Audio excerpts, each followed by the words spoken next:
Yeah. Say that again. Northern Lights deposit. Northern Lights Positronics. Looks great under the microscope. Who likes that stuff? I do. Who smoked that stuff? It's got a lobby on it.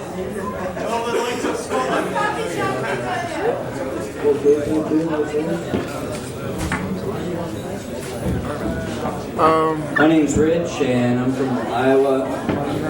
I enjoyed the Master Kush at the Bluebird, and the atmosphere was really nice at the Bluebird as well. They had a couch to kick back on, bongs to smoke, and very enjoyable. Also, I think it's great that the gray area is serving food, and I hope the United States picks up with that and really runs with it. Thanks. I'd like to nominate somebody that's not represented here in a grow store or a grow room, but we all know them back home. That's the American growers. So all people there that grow pot in America, there's some here I'm sure that are growing pot in America. I want to nominate the unknown American growers. Oh, All right.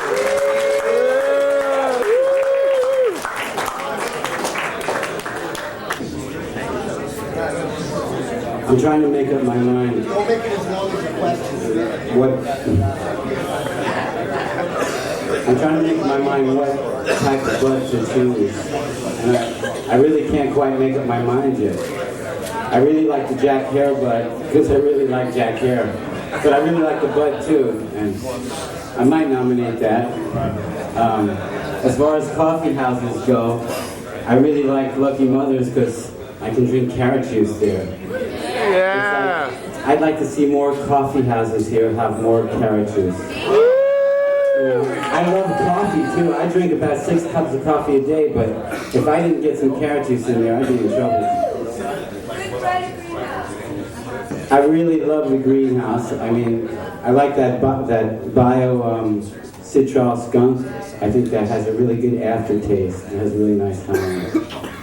Nice big buds. But one thing I'd like to talk about is all these different types of pot that I smoke, and I've grown many different kinds myself. In 1980, I grew 370 pounds outdoors in Florida one time with 5 people. Yeah. But the cops got the final harvest, and I didn't really get to enjoy it. But they're all clones. I remember being able to stand on the 2 bottom branches and hold on to the middle part and get off the ground. And the plant wouldn't break, you know. But that was in Florida, you know. You get a lot of sunlight there and stuff. But what I've realized in the last few years is that whenever I get to know the person that grew the pot that I'm smoking, whether it's hydroponics or whether it's organic soil, in the last 6 months, every time I smoke pot and I know who grew it, whether it's me or somebody else, it's like I'm smoking the grower a little bit. And I'm getting high on the grower's energy, whatever type of energy that was. And I just like to everybody just to keep in mind that the spirit behind whatever you're growing, in whatever way you're growing it, means a whole lot.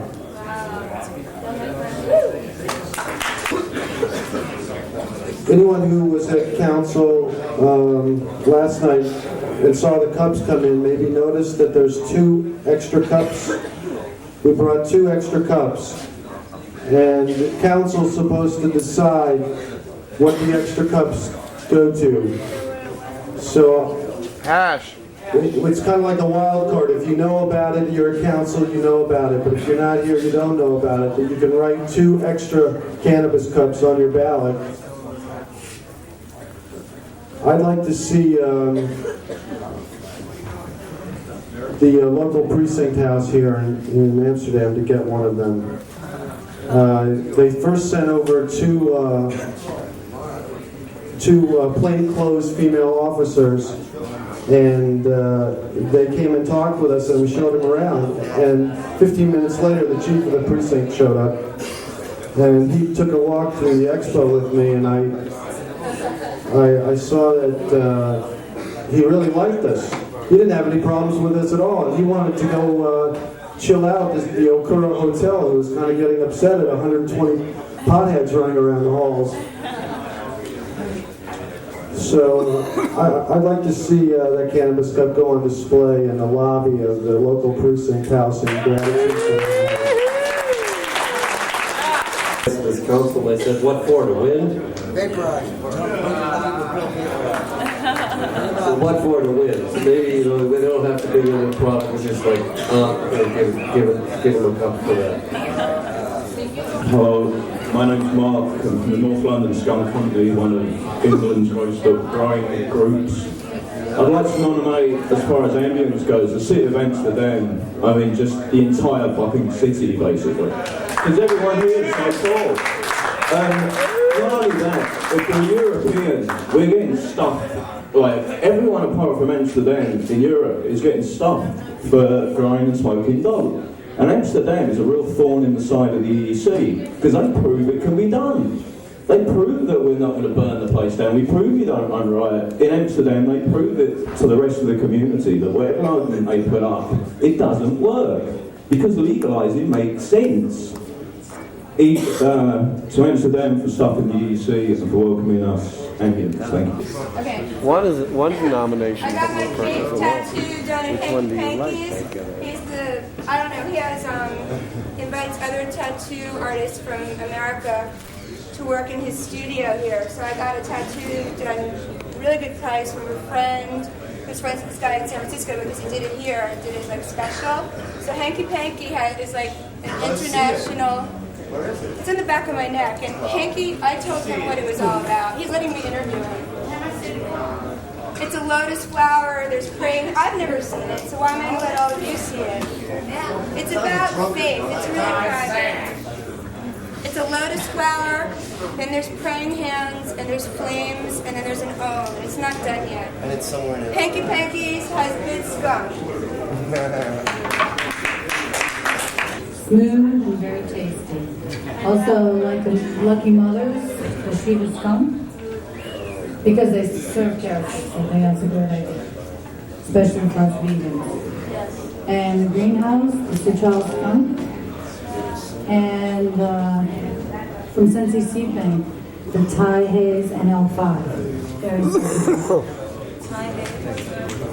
That's a new one, Thai Haze and L5. A coffee shop which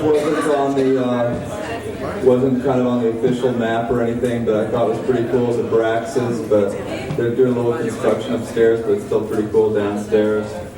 And I like decampering a lot. And as well, just to put forward for the pipe is something from Bluebird. Jim Marshall wanted to nominate it, and he can't be here. And I think he's called it Crystal Light. Crystal Light. Yeah, good stuff. Bluebird.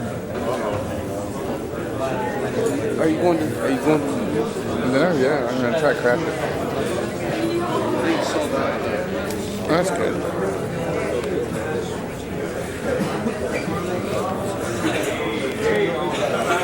Woo!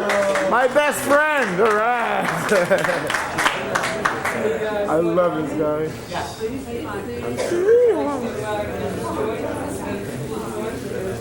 Of course, to Holland, and all that is done for me, done for you, to bring you all here. Glad to see everyone here. This is obviously the best Cannabis Cup that they've had so far. I've had it was the most exciting thing that I've ever been involved in. Yeah. And like I said yesterday, I'm not a man of a bunch of words, but And your college's rules. The great. Yeah, man. Great buds.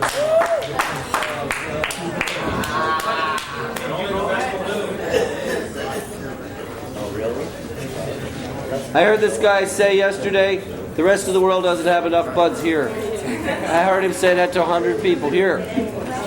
Yeah, as we all well know, I'm sure. You bet. There's intent on the revolution. it is time. Look, all these people have came. Last year only 40 judges. Everybody knows it's time for change. It's time to put bud. Yeah.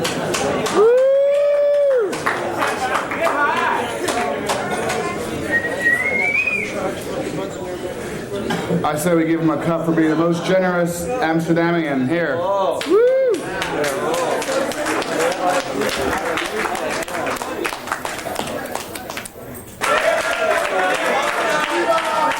Where?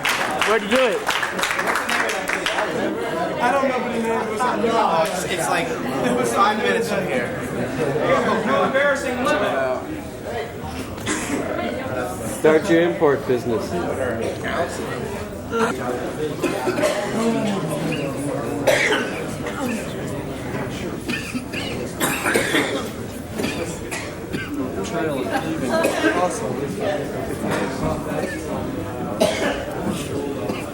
I'd like to make an announcement.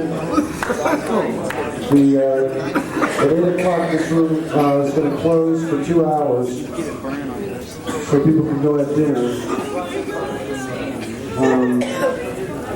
For those who are going to the dinner at the Okura Hotel, it's a non-pot smoking event.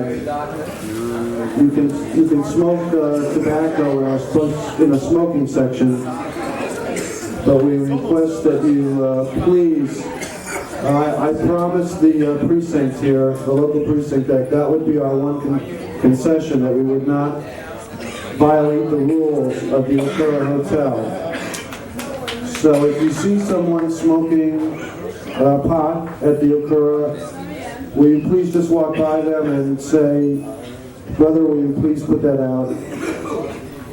And if 1 or 2 or 3 doesn't work, maybe 10 or 20 will. So.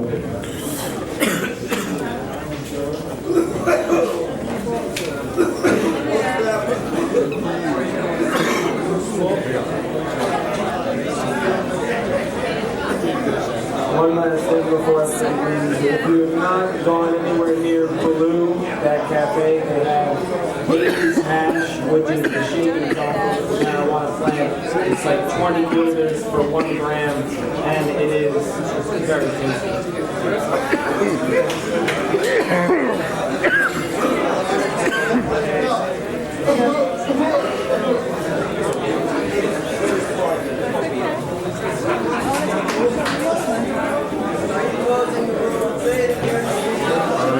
Yeah, let's wait for it to open up.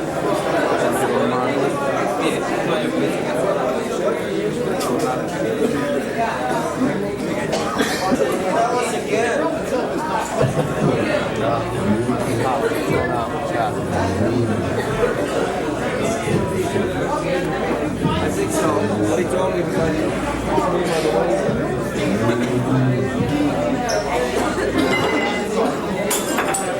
All right. This slobber going around is pushing the limits of the experience. This is the acid tester. Can you take a toke at the taster's cup? Now's your chance.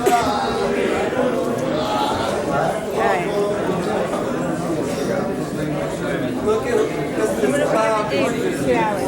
Okay, can we get a focus in this room now? Council is still in session. The pipe is still going around. Anyone who wants to smoke pot, sit on the floor. The pipe will come to you when your turn arrives. We still need more nominations for the voting, which is tomorrow between noon and 4 o'clock here. This room will stay open for council. Council can stay in session for another 2 hours if we can get a focused council going. So can we form a circle of people sitting down around the microphone?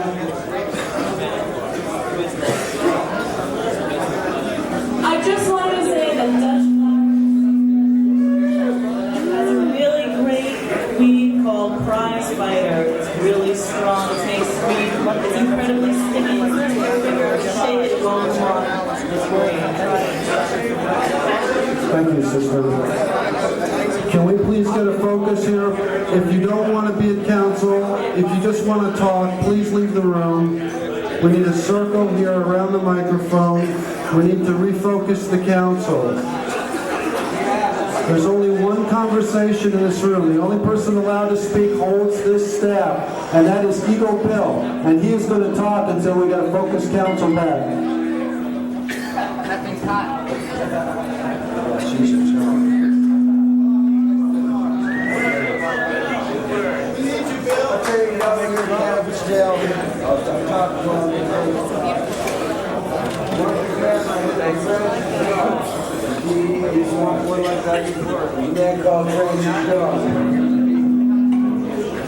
Right, he was a DEA judge. His name was Francis Young.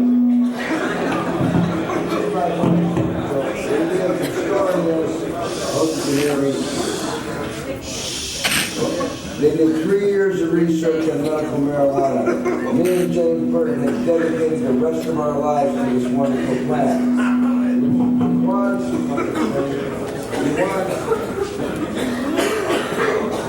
European community should learn from all of them.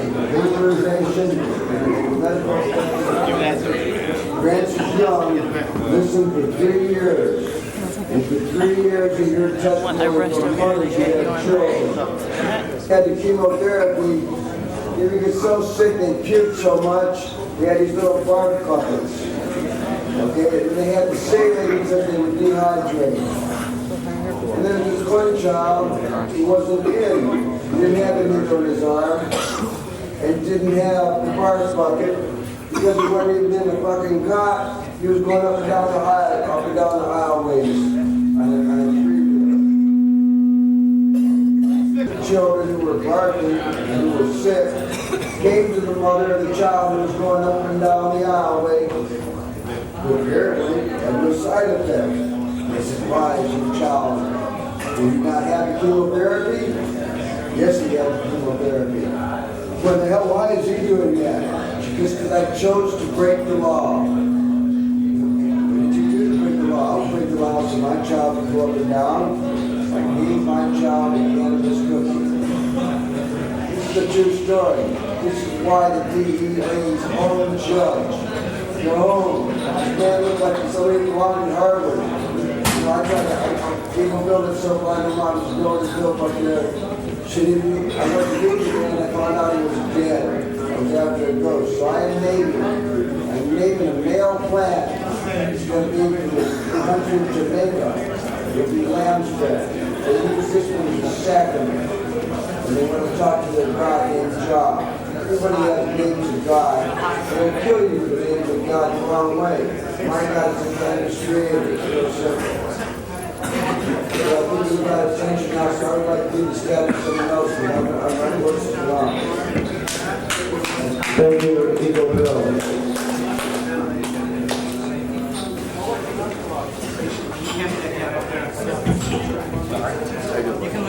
We are accepting nominations for any cannabis cup. And if we can turn this microphone down, we wouldn't get so much feedback.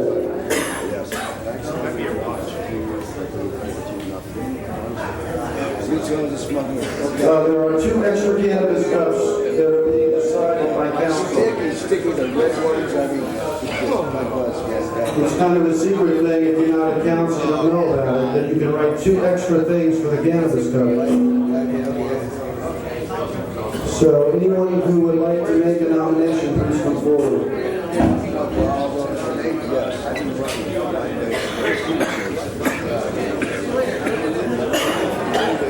I'm going to do it all tomorrow. So yeah, sure. I'm going to bring it all back tomorrow. Sure. Please tell everybody about this day. Yeah, well, most of the people I speak to know all about it. Hello. I don't know. I still remember Robert Bell. Great. I live here. He just got out of prison here for growing. I just try to grow.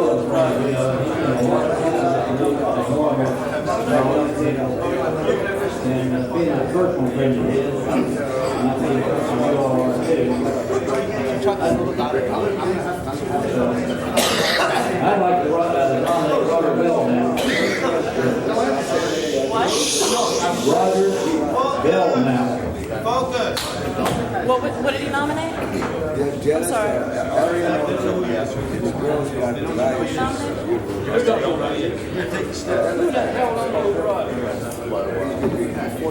Who don't know who Roger Belknap is? I didn't hear what you Well, he was one of the, more or less a pioneer of these growers. Who did he nominate? He's the man that started me to grow and taught me how, you know. How many years ago was that, sir? Give me a little help. When was he Freedom Fighter of the Year? 80 or 91? 90 or 91? 89. He was Freedom Fighter of the Year when they first started his counterattack. He just spent, I think it was about 39 months in prison for growing in West Virginia. Let's walk around. And he was in West Virginia, he was almost a saint, you know, because of the work he did down there. Now, he was normal for years, and to me, it seemed like normal sort of forgot about him when he got to prison. I keep in touch with him, he's a beautiful person. If you don't know Roger Belknap, you should have known him. He would have liked to be here with his role on I'm from my mother's teacher's Can somebody come up and give a recap of what's been nominated so far for people who came in late? Does anybody remember? I got scared there when I was really young. Bobby, do you remember what's so far about what's been nominated? 17th Street. Northern Lights, Orange Bud, AK-47. You videoing me? Busted October 16th, and I made it here to Amsterdam. I was so lucky the people were so nice. Let's try this again. Can we, everybody, just for about 5 seconds, be quiet, and we're going to vote by saying ho. I'm going to say the name of a strain, and if you think it should get the cup, Thanks for the information. It'll only take a few seconds. I'd like to get educated on the subject. It's very interesting. Okay? Does that sound like a good idea? Oh, it's not working. If that sounds like a good idea, everybody say ho.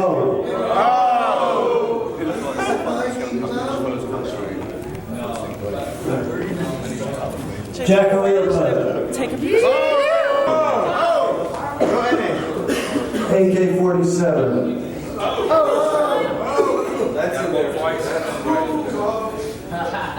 The local police precinct. Roger Belknap. The greenhouse. Gray area. Positronics.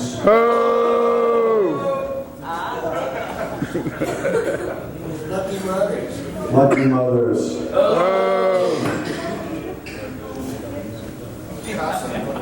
Picasso. You shout it out and I say it.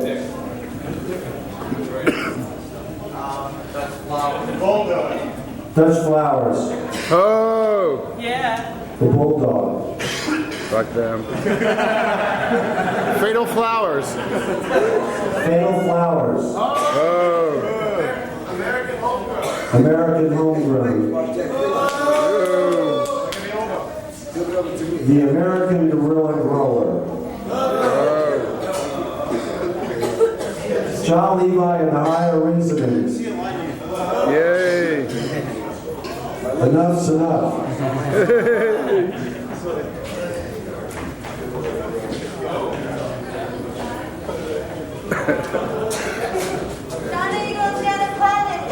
Donna Eagle and Janet Planet. Hey!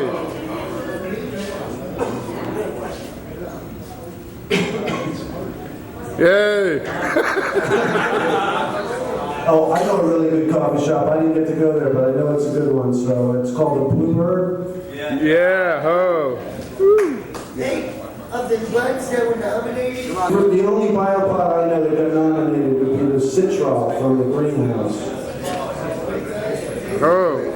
Oh, and Eagle Bill Bud. That's bio. Everybody, I gotta believe it. Bill, can you come up and tell us something about your you own? Is that the brand that you've been using to vaporize everybody? Hey, Baxter.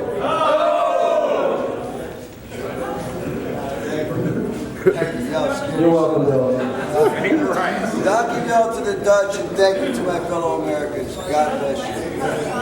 This house scared the shit out of you. Northern Lights from Positronics. That would also be a PO. And I nominated the Dutch. And I nominated the Dutch Flowers prize fighter. Strong for the other, another by hydroponics. Good hash too. Put your energy in the staff so it can be felt by everyone. Dankjewel. All right, free good. Great. Thank you. Thank you. You will, somebody. Let it come off the cloud. Let them feel the energy. Oh yeah. Thank you. Thank you. Steve. Feel the energy. Feel the energy. You feel this is power. This is energy. This is the strength of numbers. There's no one of us. It's all of us. This is what will change the world so we can smoke it free around the world. Do you see this? This is a symbol of rebirth amongst my native. Can we have a focus? Everyone, please come forward right now and put your hand on the open staff. We are about to charge the staff, but we need everybody in the room to touch it at the same time. Touch it at the same time and say, we're all going to say ho together, and that's going to charge the staff. So hold your energy in. Let's get some crouch down on the floor. Let's get some in the center. We need everybody in the room to put their hand on the staff right now. Please. Only if you believe in it. Please. Please. If you believe in the power of this room and the ability of what our focused energy can do, if you believe that if we join together, we can make a difference and change the laws in the United States, step forward and put your hand on the staff. This is the sacred staff of the Cannabis Cup. It will come to every council as we meet. Every decision will be made at this council. We need to charge the battery on the staff for the Cannabis Cup. Please come forward. All right, put your hand on the staff. I'm going to say, charge the staff, and everyone's going to say ho as loud as they possibly can. Are you ready? 1, 2, 3. Charge the staff.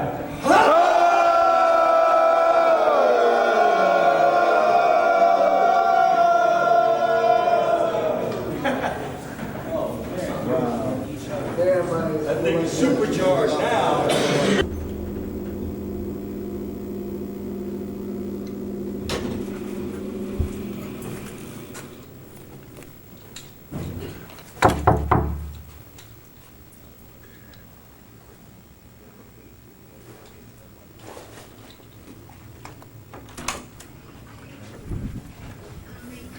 Yo. Well, it's one of those kind of things. Yeah, close the door, man. We just got busted by security. For what? I know, you never heard of anybody get busted in Amsterdam. Well, we got busted. Yeah? I didn't chip. Yeah. Said that there was a strong smell of cannabis. So too much noise, a strong smell of cannabis, and these guys were passed out cold and they couldn't wake them up. Because I took another room because I had this girl flying from London last night and spent the night with her in another room. Cool. Big. You guys going downstairs? Yeah. You'd be bummed out. You'd be sad. She was have a soul. Say shit. Why'd I fuck with him? You're fucking drug addict. Mind games. Mind games. Just say fuck. You know what? Just go ahead. Break it. Break the fucking arm with that big brute ass. Just go ahead. Kill me. You know, I got a better shot at killing you because you won't expect a fucking shot. Yeah. From me. If you're not late, run and get it. Be good, man. Come on, behave yourself. Behave yourself. Behave yourself. Be nice. Shit, what do you think? Shit, the other guy was fucking around. You're dirty. You're dirty as spitting all over the goddamn walls. That's right. You fucking know it, right? You're a piece of shit. What's got nothing to do with it? Super tired. You're kidding me. Someone getting stoned. Who's? Get the camera going. Someone got stoned. Go ahead. I want in. Chip, find out what happened. Where's Hager? All right. They won't let Eagle Bill eat. Oh, they will too. And the Grand Poobah. Fucking Grand Poobah and Eagle Bill can't get in to eat. What time are we going to see Melvin? Is it 11 o'clock? 9:30? You know Michael Bolton's brother right Michael Bolton can't even fucking get in to eat. Ice-T. Go to see Ice-T tonight. That's right. Got it right here. D-I-S-T. That's right. Come on. Sounds good. Let's hear you bad rap somebody. Bad rap somebody. You're supposed to work the door, aren't you? I'm right here. Great. How's the door working? The door's working great. Oh, this is a lovely crowd. Great. Great. You gonna smoke pot in there and break the law? Me? Break the law? I wouldn't dream of breaking the law. Anybody who knows me knows I'm the most law-abiding citizen they know personally. Can we like roll up in there? I'm a JC. I'm a good Christian fellow. You know, I lead a very ordinary, quiet, sheltered life behind the white picket fence, somewhere in the burbs. 2.5 kids, Rottweiler, wolf hybrid, patrolling the yard. 50mm cannon on the roof with a satellite dish. Every time I hear a helicopter go over, I just sort of arm everything and lock the gates. I'm a normal American. I never go outside. I hire people to bring things in. You guys gonna respect the no marijuana smoking laws now? You think you might stick a few puffs on that table? Been doing it all my life. All right. Hey, the bud. I went on a tour of the world, testing out the world's crack. I found the best. No, it's actually Guam crack is the best. It's very potent. It's good smell, good, it's not real bubble gummy. Not real bubble gum. Right. They should just make you mad. I tried that. Yeah, I did that. It was hydro crack. Yeah, the hydro crack, and then there's bio crack. And I kind of went for the bio because the hydro was stick to the pipe. Little pieces. They looked like rice and toenails and stuff. The bio is distinguished. You can distinguish bio crack on the floor. All right. Like Bob Denver.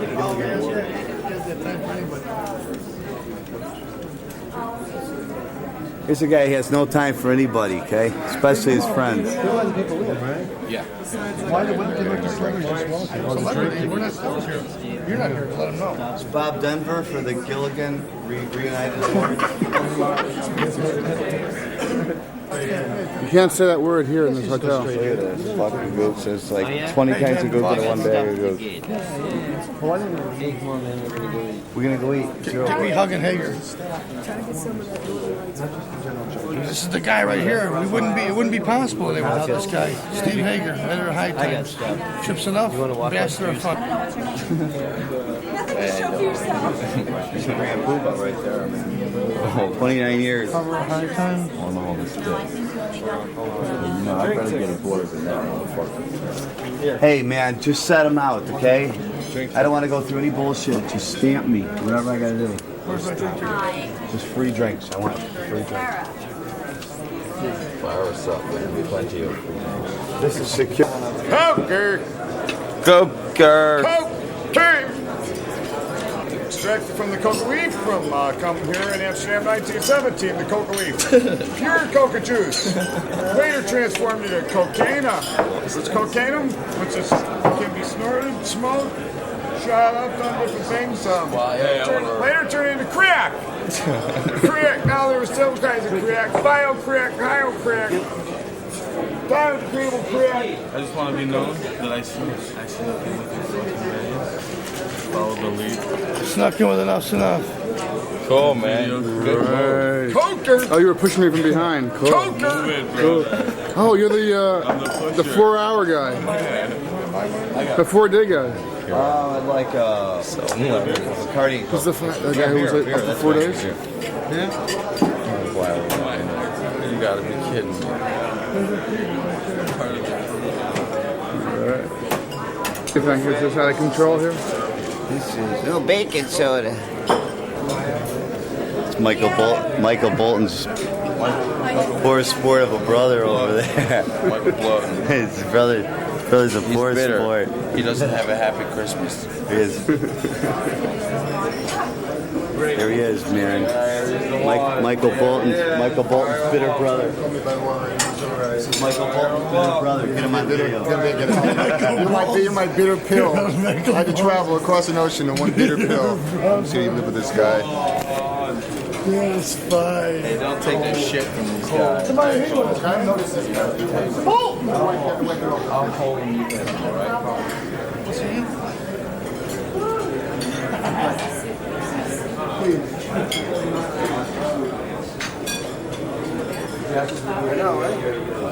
Actually, there's some over there. What kind of these?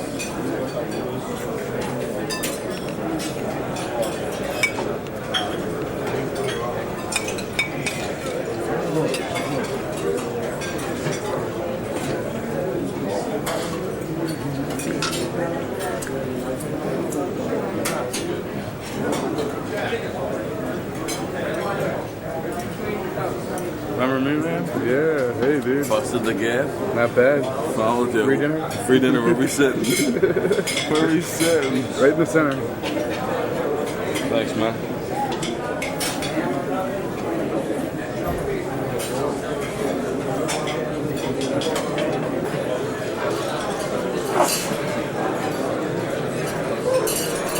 He missed everything. No more rice? Fucking lame. No rice. It's a Japanese hotel, not a Chinese hotel. Any more rice? Thank you. That's fair enough. You got your rice. Here, please.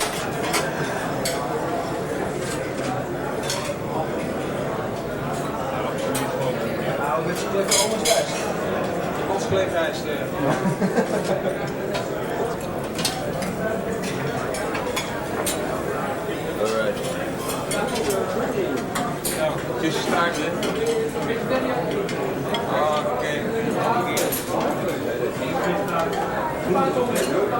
Please.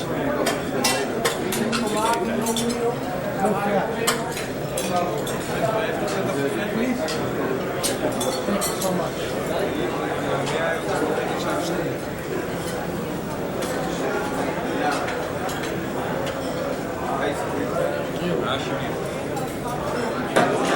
Mark Cash.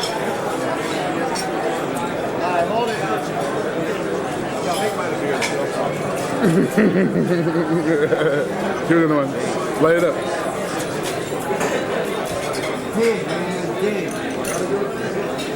Smoking one for peace? Big hit. This one's the same. Brigham. The Brigham of the party, you know, the one guy that don't smoke. Which one? You know who he is. John. No. Which one is he? Which one is he? Walking way over there. He just sat down and missed him. No more poop flush in the world.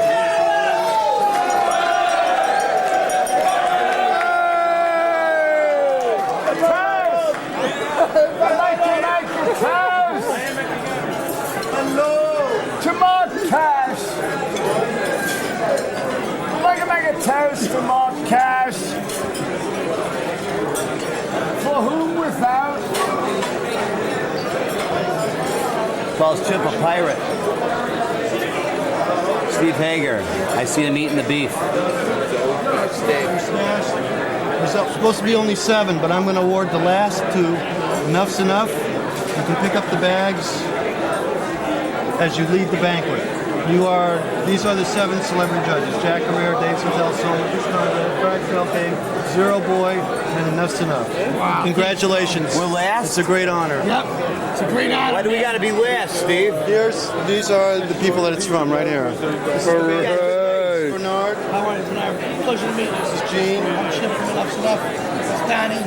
Hello. You know where I can eat cocaine? That's years ago. That's hot, man. This is Alan. This is Chip and Donnie. We've met him. Mark. Thanks a lot, man. Really appreciate it. Hey, buddy, Okay. thanks a lot. Pleasure. Thanks, buddy. Enjoy Amsterdam. All right. Feel the spirit of true freedom. Hey, I sent the piece in on the We'll keep on fighting on this end. We're fighting over the hydrocrack and the All right. hydro. Good to see you, dude. It's a better crap because Okay. You got big bags. Oh, I can't wait. I can't wait. Donnie V and Chips Enough. Big bag. Have I them just give killed him with the hydrocrack the thing. biggest honor you can get. 7 people get the bags of the best stash around the country. And we are one of the chosen one of the 7 to receive a bag right after this banquet today. It's amazing. We're going to share it with all of our friends. Can't bring any back. And what do you have to say about the award? What to say? Oh, good. Oh, man.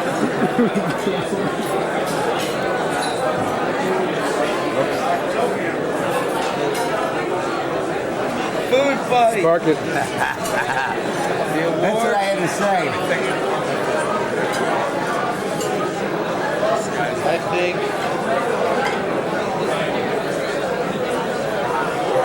Take that, sizzle chest. Listen, jerky boy. Yeah, pass it to me.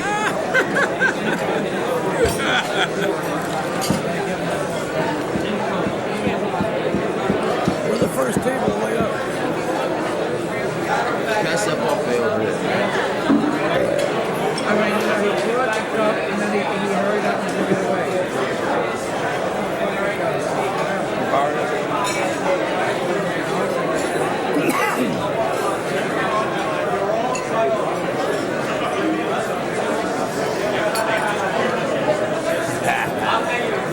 Pass it around. You look like a beast. I want to kill you. His buddy. You know, he falls asleep. He wakes, he thinks he looks like a VC and he wants to kill him. Why are you like this? I think I yelled at today for that. I yelled at for smoking in the gas.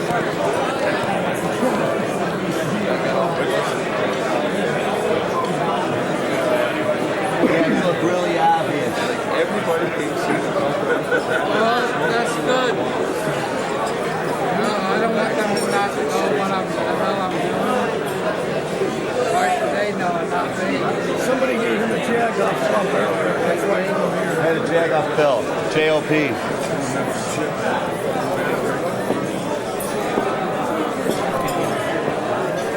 That guy hates us. He came up that guy. He came out and told me he hated you. And I heard bald-headed I guy over there, heard he it. hates him. Hey man, you know how to deal with the New York stuff. We got a nice dumpster in Jersey. Oh yeah, be a tough fucking guy. Listen, jerky. Sizzle chest. Tough guy. Propose a toast. Like a little toast to the man. The yellow's teeth in the bar. And the man with the stinkiest ass, dirtiest ass, cheesiest ass of them all. And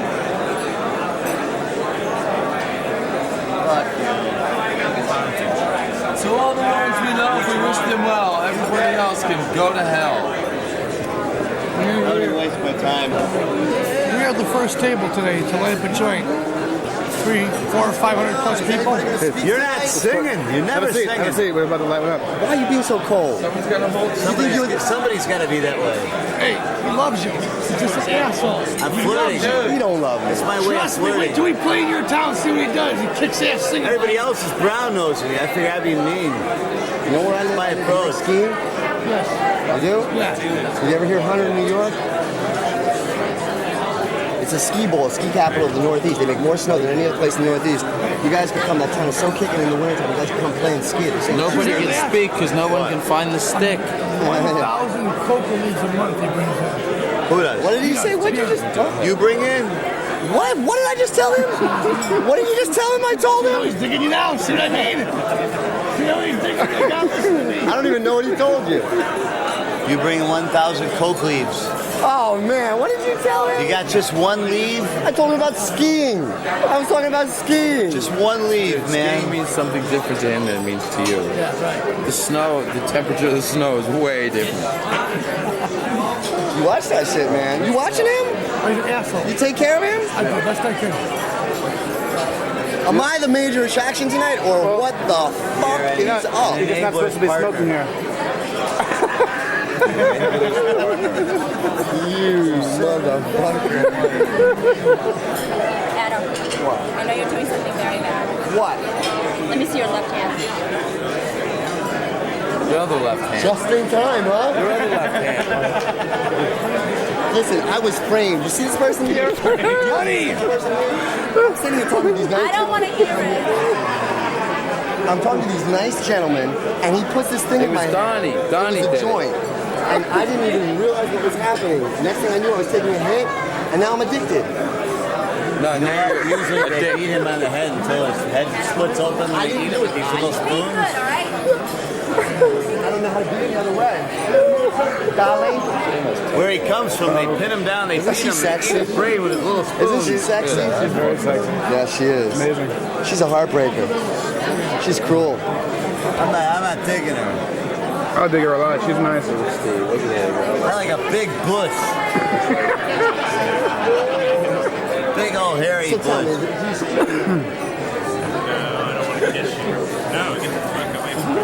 Dick Van Dyke and Harrison Ford.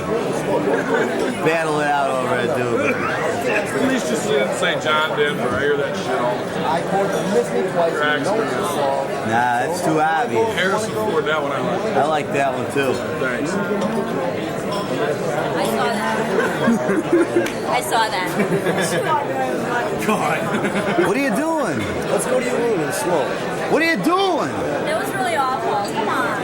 Hooters, Hooters. Rock and roll boys, they started. She was slick, man. Hey, we out of here? Julia? No, because you were. We're over here voting about what's Hey, your Mark? best. We're voting about what's your best feature. What? We're voting over here about what's your best feature. What? We're over here voting what your exit. best physical attribute is. She broke it. She Well, broke I don't know. I kind of wanted to know what you thought. I'll fix it. It's not my honey. Okay, I'll stop flirting with you now. Honey, I just looked it up. It's his forehead. You stop taping. Is there going to be like anybody speaking up here on this podium tonight or anything? Yeah. Jack Herrera rubbing it down, chips it up. It's rotten. Good rusted. Especially not coming up and talking to me. Austerity. Hey, hey, put down, so I can't say it. Put down. That's all I got done. I already passed it to them guys. Split it. Hurry up, put down. Put down, I can't say it. Oh my God.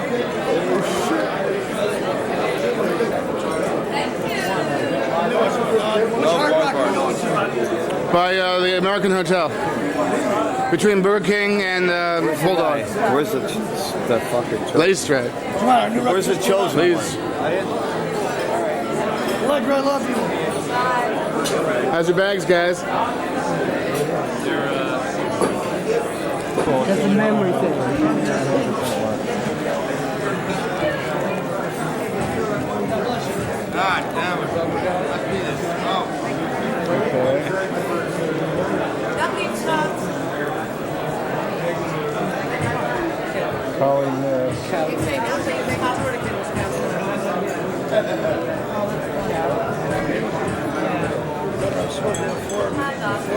Yeah, three from three. That's me. I got it. That's it. It provides some serious competition.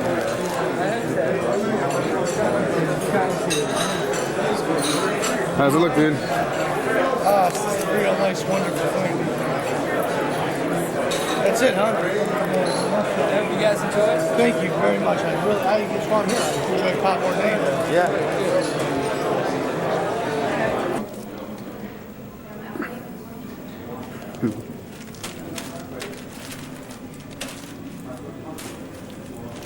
You can't smoke it, but you can play with it. Here you go.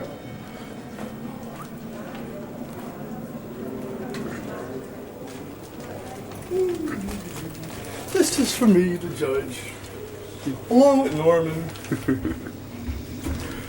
Let's see the other kind I got too that are here inside here. Look at that. I want to bring that motherfucker home, man. How you gonna resist? Look at this. I'm gonna bring some home for sure. I got to. I'm sorry. I didn't mean it. 7:21. Why? We're going right now, me and you? Just real fast for. What the hell, man? Yeah, check. You gotta warn him. Hey Jack, watch out. Steve Hager's gonna call you. What are you guys, police? What's going on? How you doing, buddy? Chips, you're the They're police. laughing a We lot. don't know that. This time. Oops. How come it smells in here? Just a little bit. Just doble.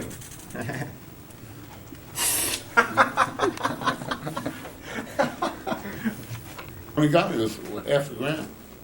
And I didn't even know I had enough.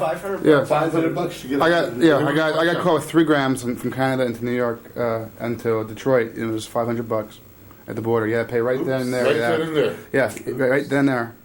If there was no cash machine, I would have been doomed. Oops. So clean your pockets, man.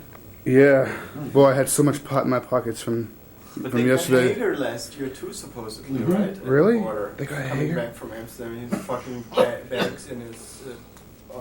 Much different than last year. This contest. Bag in his jacket and. I like the last year had more orders. It's so chaosy. I'm having much more fun this year because I know eventually I'm more. I love having all the people. But it's chaos this year. But look, that's nice Now, chaos. when do we find out who wins? Tonight we go across the street and judge. Which you might. Down in the car. We are right before the hotel with the car. Oh, okay. So just bring them up to the room. How many varieties are in the contest? Party. Marvin. Is there a thing because we've saying Dine? twice? He base himself out. I just introduced Marvin for the party? If I just met you and I said my name's Marvin, it would be like one ear and out the other. But if it's Marvin, there's some depth to it that you have to. I don't know. I think You got that special little something. Here for Elizabeth, 40th birthday. She lives in Bloomington, Indiana. Right. Oh, you taping this, man? You're gonna blackmail somebody. One day I can see it. Different kinds right here, you guys. I didn't say anything about catching anything about that. Yeah, man, hang out here for a few more minutes before you go over that lame fucking place with all that good weed and shit. Huh? Night is young. What time is it? 90-10? You came when I played. What time is it? Just came to my show.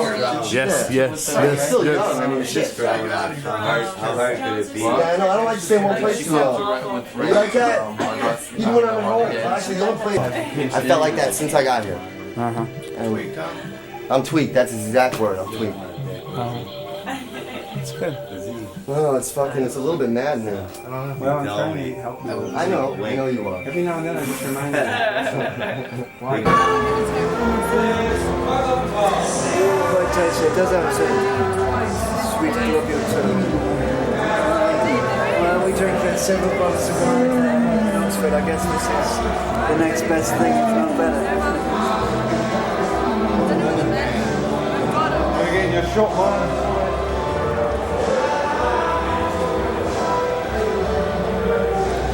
That pen is about to hit that paper. Marvin, you alright? I've died and been reborn in heaven. But you're right though. It's the most glorious moment of my life. Alright. I've died and I've gone to heaven and See, that I've happens twice. seen it. It's wonderful. Good to have you back. It's what every moment of the 60s was all about. All right. What every moment of our freedom struggle was all about. I said before, not every man has a chance to actually in his own lifetime die and go to heaven. And that's what's happening to me. I've actually in heaven. All right. It's wonderful. All right.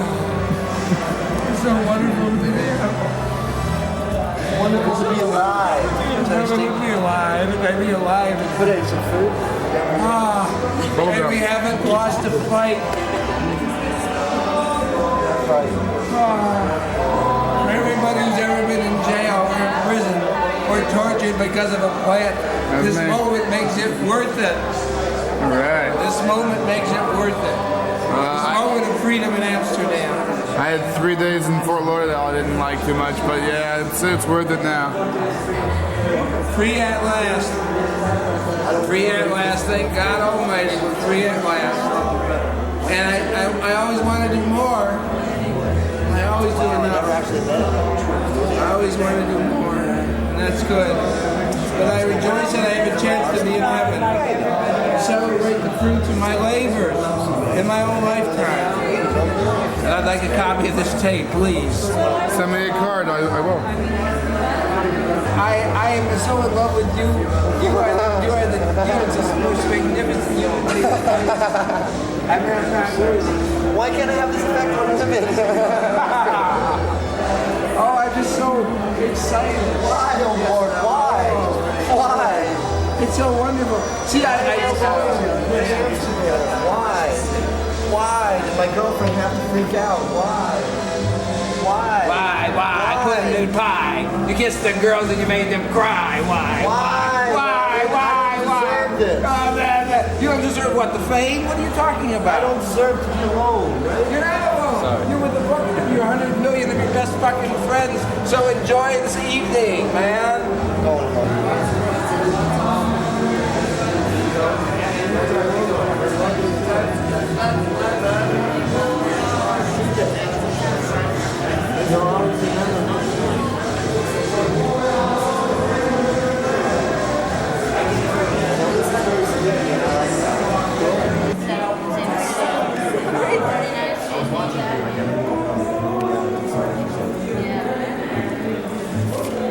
That's real weird. I grew up with Gabe and I've known for years that he drummed and I just like saw him play with, I don't know, Larks Gadanks or something and I'm like, oh shit. Just bugging out. Oh, you still doing some testing here? Yeah, I have still got It has not. I roll. It was a good roll, wasn't it? Testify. Yes, It was a good roll. It was a good roll. It was an excellent. Somebody was worried about, but he's getting his chance now. He's getting to Look what I have found. Gentlemen miraculously appeared under the influence of this plant. Marvin. You want me to share another one? But it's not very far, you know. It's like not too many people have an experience of actually. We're on this second I can't take it anymore. Help! Can't you people ever leave me alone? Go away! I said no camera! No camera! Oh please! Can't me and Steve have this moment alone.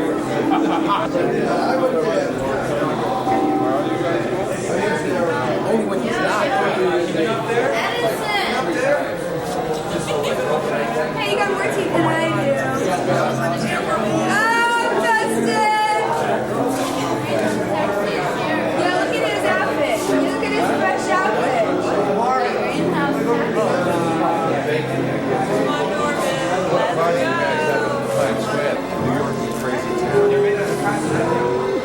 Let's go.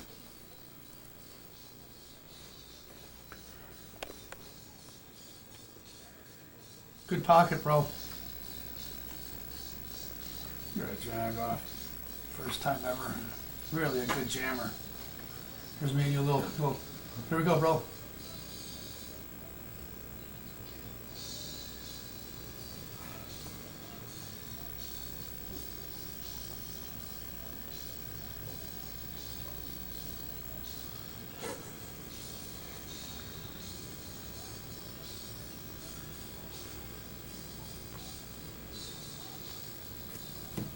Harmonies are kicking ass. So. It's do not lie. Too That's many why I people film dug us that night. everything. I film every motherfucking thing. My rehearsals, my gigs, everything. I could yell at my guys then. And they give me bullshit. I said, look, motherfucker, what are you doing? Sleeping over there? Look at your crowd, man. You know, look at your side of the stage and look at his side of the fucking stage.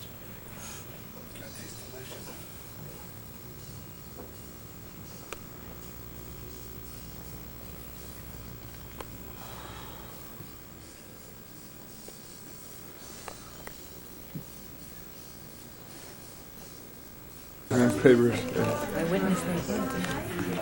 No one papers. It's a very old coffee shop.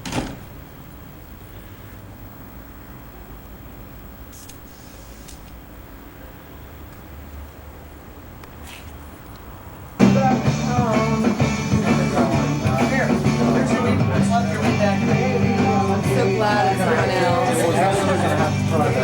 Not free meeting. Why not?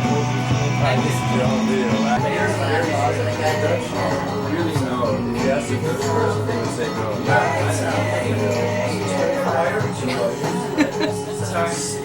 If I came to that, that's the language of the Eat some hot seeds on camera. That's the language part of it.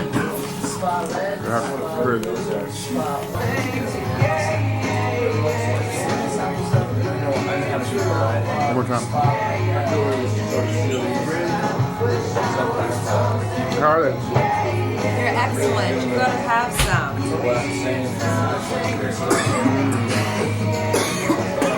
They're fat free.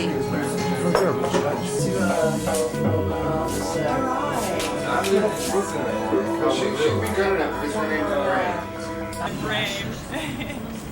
Gray area, you leave gray mess. And there's going to be a lot of people that are going to succeed, and a lot of people that are going to come by the wayside. I got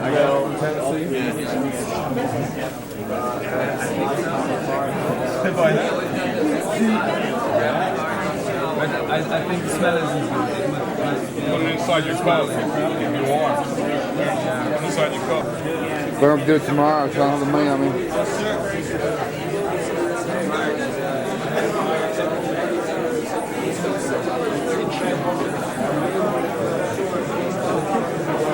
I just get it? Is that my kid? For you as well, I mean. Yeah, no, fine.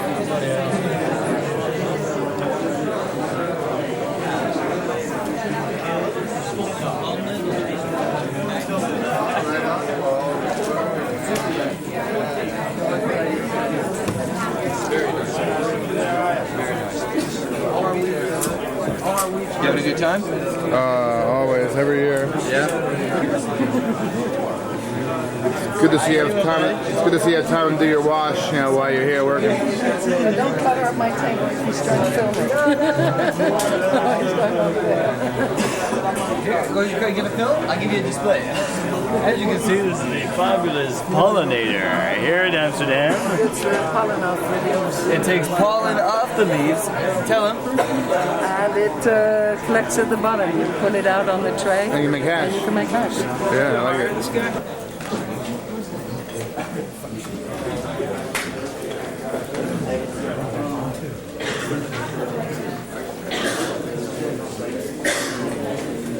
Differently because we thought we'd segue into a judge's council.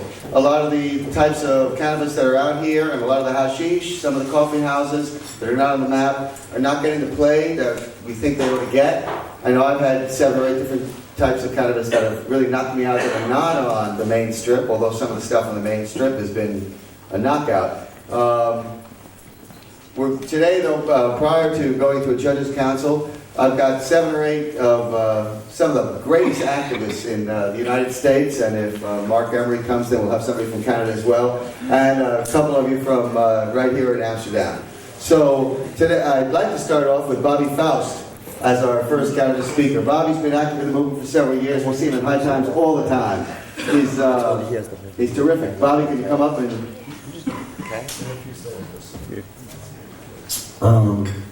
it's really a question of urgency. In the 60s, we had a war that really kept us focused called the War in Vietnam. And we have here the war on drugs. And as we all know, it's a multifaceted issue, entailing, I think, at all times, 4 very basic dynamics, which are healing, eco-sanity, personal freedom, and commerce. And if we can begin to unlock this prohibition, I think that we'd be unlocking a door that holds many, many keys to planetary insanity. And I guess it's really to kind of the humor of the great spirit that this plant that gets us all so high and gentle and in our own ways straight can be possibly, the entryway to planetary peace. And once again, I ask you to consider the notion of a day where we all turn ourselves in. And I'll pass the microphone on now. I'll pass it to you. Yeah, for those of you who don't know, Bobby Faust a couple of years ago, I think it was at a rainbow gathering. Is it a rainbow gathering? Proposed the idea of a national Turn Yourself In Day, with the idea that if 500 people per state were to go to the state capitol, or 500 or 5,000 or 200, or would go in on the same day at the same time with marijuana, smoking a joint, doesn't have to be serious, and demand a jury trial, we could just choke the courts with this nonsense. We get airways. 1 year it would take. It'd be over. 1 year. All right, some people think it would be 1 year from that day until the end of certainly the end of the cannabis end of the drug war. Cannabis end of the drug war, as you all know. Believe me, when I'm writing at High Times, I get 15 people a day calling me, telling me they're going to do. I just got caught. I had 17 pounds, but one state's pressing charges, the government's pressing charges, then I crossed into Georgia, they're pressing charges. My first offense, 15, 20 pounds, I'm looking at 55 years that are all going to be mandatory. What do I do? And the answer is, you know what? You didn't do it in time. The recommendation is get a passport and leave. There's nothing else you can do. 50 years, I don't care how much they commute. If you end up doing 10, you're going to do 10 actual years. So, and that's, the activists out here are trying to get people motivated to understand it's too late by the time you call me at High Times. It's too late by the time you call Debbie Goldsberry over at Cannes. Or get in touch with Jack, what can we do now? It's got to get done. Most of you people, I'm probably preaching to the choir, and so I don't mean to offend anybody. You guys already made it over here. You're probably quite active at home. Those who can be, and those who aren't are supplying the rest of us with good goods. So we appreciate it. But Bobby's idea, Turn Yourself In Day, Bobby's going to be around for another couple of days. If you're not hip to what it is, or you want some details, or you want to get in on the ground floor of trying to see if it might be able to be made to happen, June 14th.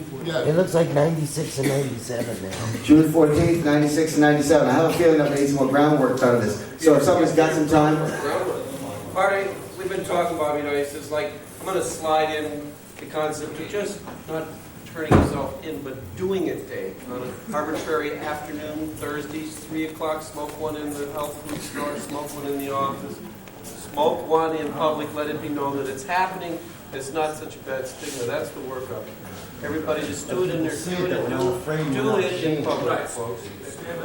All right, that's one of the things that we could actually do over in the States. Somebody's been working over here, Adrian Brownhorst. Will you come up? Take the microphone. The actions we've taken, and as well as what we have been doing with the NCCB, which is the Dutch Cannabis Consumers Union. We have started here in Holland with our Drug Peace Institute 2 years ago, with an action that we thought to be in line with what Dick Cohen from Norm has called an action that should try to put the emphasis away from the morality of the use of cannabis and of perhaps other drugs to the morality of the war on drugs. And we have tried to think of activities that would use the normal, the ordinary actions that we know from our own life for our own purposes. And the first action we have tried to start was an action that we call the nomination of drug pacifists for the Nobel Peace Prize. So we have been busy with this action during 1993 and 1994, and we have proposed a few drug pacifists, people that do look to come up with other models for the war on drugs, other models to handle drugs, the illegal drugs, and we have been trying to have these people nominated for the Nobel Peace Prize in Oslo in order that we can present them as people that are respectable, people that do understand what the use of illegal drugs means, and that nevertheless these people can be candidates to the biggest prize that we do know of in our world. And we have succeeded in having one guy from Bolivia, Mr. Mamani Popoaca, who is a Bolivian professor in anthropology and who is himself an Indian using the coca leaf. And the coca leaf has and bears much resemblance to the cannabis leaf as the coca leaf is to a leaf that has been used for over centuries in traditional ways to the benefit of all the people of the Andes countries. And this coca leaf is attacked as well by the people that do wage the war on drugs. So these people have nominated Mr. Mamani Popoaca for the Nobel Peace Prize. He has been an official candidate. We do expect these candidates to be chosen by the Nobel Committee in Oslo, of course, as this committee in Oslo is itself a product of the war on drugs, as the people in Oslo do feel that the war on drugs is a good enterprise. But we nevertheless feel that little by little getting the attention of the people to another outlook on what the war on drugs is, and present our people as the pacifists that can be candidates to the same prizes as people like the big guys that got the Nobel Peace Prize, that they fall in the same category. And we do feel that this is an enterprise that we want and wish to continue. So this year we have proposed another Bolivian, Mr. Evo Morales, who is the leader of 1.5 million Bolivian and Peruvian coca farmers, the people that do grow these leaves in the Andes Mountains. And this time we hope that instead of 150 people, we will find some 500 parliamentarians.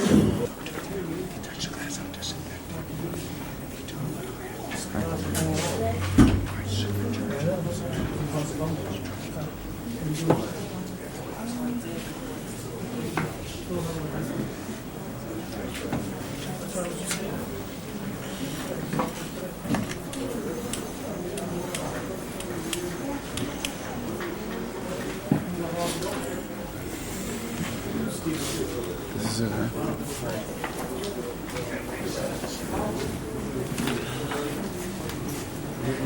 How do you vote?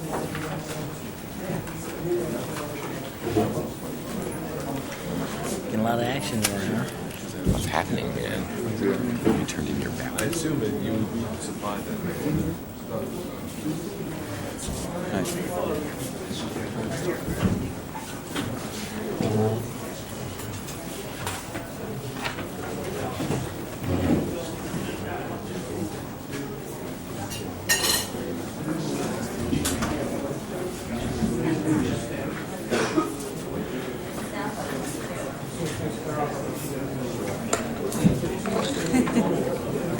No cheating. Okay.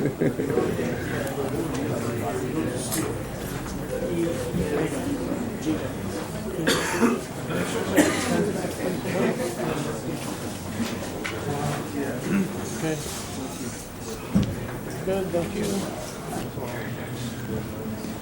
What's going on here? What's all this pot here just laying around for? This is for Indian Bill? Yeah, this is all part of Indian Bills. Yeah. Promoting use it in hospitals. Indian Bill. Eagle Bill. Eagle Bill. Put the wrong one on. Shit. Eagle Bill. This is all Eagle Bill's pot. Oh yeah, let me take a picture of this. Here's the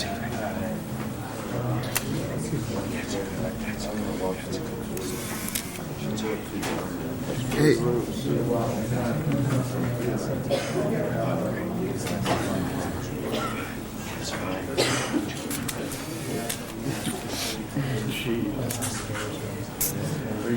Very specifically, we launched a coordinated national and international campaign of information that was dedicated towards reaching specific audiences, changing them to our position, and making sure that we set the groundwork for what we consider to be the inevitable victory, an impossible to stop force of a momentum for change to accomplish our goals.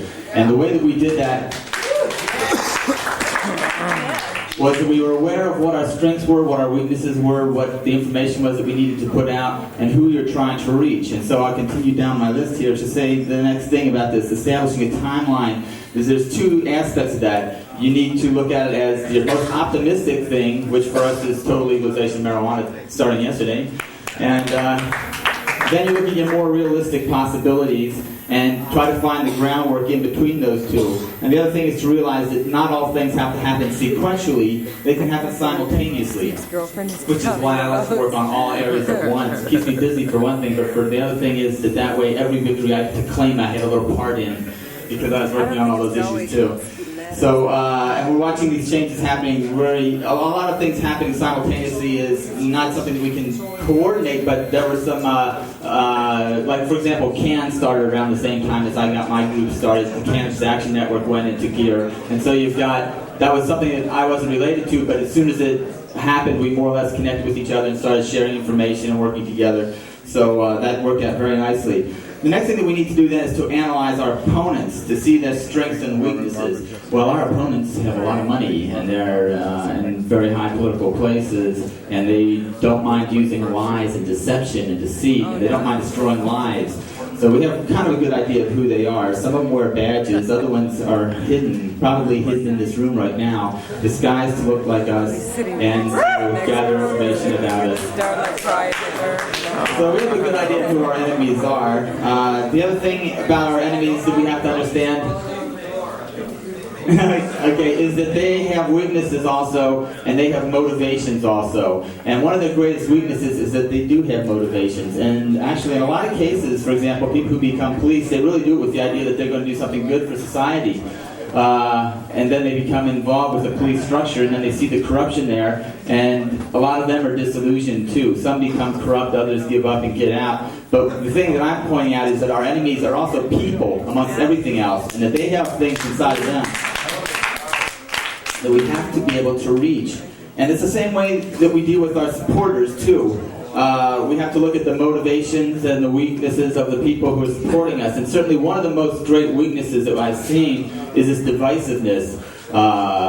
Frequently manifest as a way of people are fighting over who did what first, or whose idea is right, or whether this issue is more important than that issue, and things like that. So we've got this divisiveness amongst ourselves that we really do have to deal with as an issue. And the motivation has to do with part of that, because one of the things that gets us all involved with this is this selfless compassion and concern for the universe, but we also have our egos that we have to deal with. And so, I'm not trying to say that I'm perfect and nobody else isn't, even though that's true. No, what I'm really saying is that what happens though is that we do feel, we know what we're doing, and not everybody else knows that, and sometimes it gets to us and we want to tell everybody and make a big deal, or else we feel like somebody else is exaggerating themselves. And so I'm all in favor of people using their own idea of what works best and trying it and working for whatever they want, but what I don't like is people caring against each other. And so that's where I think we really need to draw the line on that particular aspect of the ego motivation. But between both of these two groups, the friends and our allies, the main thing that we have to deal with is that we're all connected by communication, and communication consists primarily of words, and words contain a lot of power. So you have to be able to understand the rhetoric that's going to get to your opponent, that's also going to get to your friends. But what you're trying to do to your opponent is different than what you're trying to do to your friends. What you're trying to do to your opponent is either to convince them to stop doing what they're doing, or better yet, to completely turn them around to accepting our point of view. And the best of all is to get them to turn around to accept our point of view and think it was their idea. Then you get a total victory. And so now as for our friends, we have a slightly different thing that we need to do with them. We need to motivate them to do things that we know need to be done. And the way that you do that is not to try to tell them, oh, this is so important, you have to do it. What you need to do is you need to find out what's so important to them that makes them want to do something about something, and then explain to them why doing something that you need them to do is also something that they want to do and that they need to do for their own motives. And so that's part of the process of this whole thing, is turning other people to doing the work, because you realize none of us has enough time to do all the things by ourselves. We're all depending upon each other, but we can't really count on each other because people being what they are, things get in the way and this and that. So, it's a general balance you have to do of encouraging people to do things. But for both of this, when we're talking about the rhetoric, what we're really talking about is the target. And so the target is the audience. And so, again, we're looking at different audiences. For example, this audience here is a very, I would think, preaching to the choir sort of a situation, supportive audience. Sometimes I get really antagonistic audiences. The worst audiences for me, by the way, I do a lot of radio and things like this. The worst audiences for me are the 12-step audience. They're really hard nut to crack. But the thing is that if you know that you're walking into an audience full of 12-steppers, that you can convert them. It's good to know who they are. And knowing your audience is the single most important thing that you can do. And so I aim for two different audiences. The one is the most winnable audience, and this winnable argument. And the other is the least expected audience. The least expected approach to the situation. And what's good about that is, that brings me into the situation where I go into groups of fundamentalist Christians and argue about the Bible with them. That kind of a thing. I like to do that. I like to go into the extreme right and argue with them a little bit about getting big government out of people's lives. I like to go before tax groups and argue to them about government spending. Because they're not looking for us to show up at those meetings. They're not looking for us to show up at the Chamber of Commerce and the PTA. They think we're going to hang out with each other. Now that's the winnable audience, but I think they're all winnable if you go with the right approach and the right rhetoric. And then the next thing is that you need, again, to look at in terms of a motivation and the specific action that we're trying to get out of the particular people.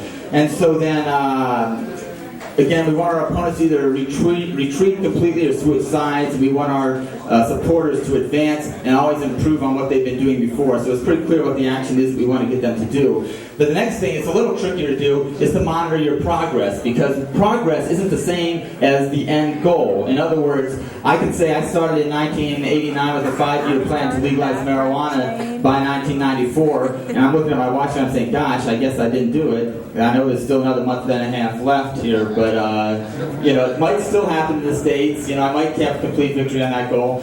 But the thing is that I can look and see a lot of things that have happened since I set that goal. I can see 200 or 300 businesses that have opened up dealing with hemp products. I can see about 500 organizations. I can see DARE getting thrown out of schools around the country.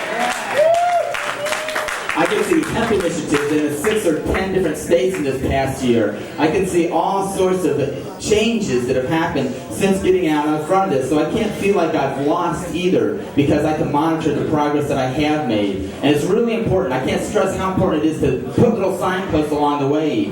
Because one of the things that we said, for example, is that we'll see if we can succeed in what we're doing, we're going to have to see an increase in college students smoking pot, because that was one of our audiences.